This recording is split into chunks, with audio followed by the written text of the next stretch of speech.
I wouldn't think, I wouldn't say it's a huge problem in that sense. But I think what we think about is when you're thinking about self-writing, whether it's memoir in this sense or autobiography or whatever, we think about not just the subject being at the center of the narrative, but also about one very immediate, such that if self-writing is a door, then memory is one of its most important hinges. Okay? Memory and recollection, because it can't work if we don't have that.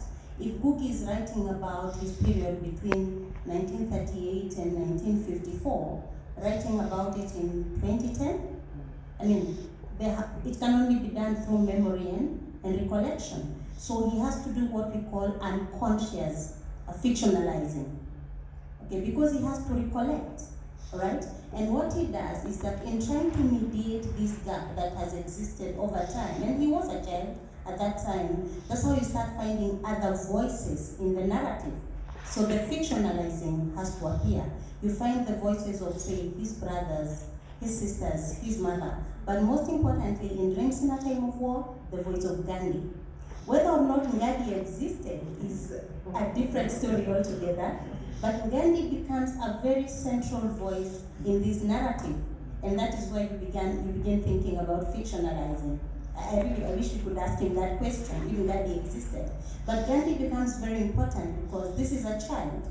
The child cannot speak about the history that we are talking about here in the manner in which it is spoken. And not just in Gandhi, the other very important voice that we hear is the voice of Ngugi, the adult. Yes, because that gap has got to be mediated. So yes, conscious fictionalizing has to appear. And then in relation to just writing fiction, you find that writers of fiction give us wonderful memoirs and autobiographies because they have the artistry, they have the skill. They know that we just don't want to know he was born in 1938. That's not important. They know we want a story. And that is why you find us having a lot of stories, yeah?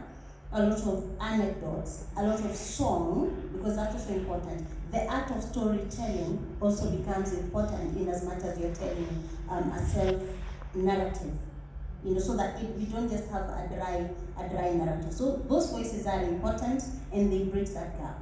Another thing is that even if you've not read We've Not Child, you'll still read this story and you might not know that Ngugi has been reflected in We've Not Child, in Njoroge, in We've Not Child.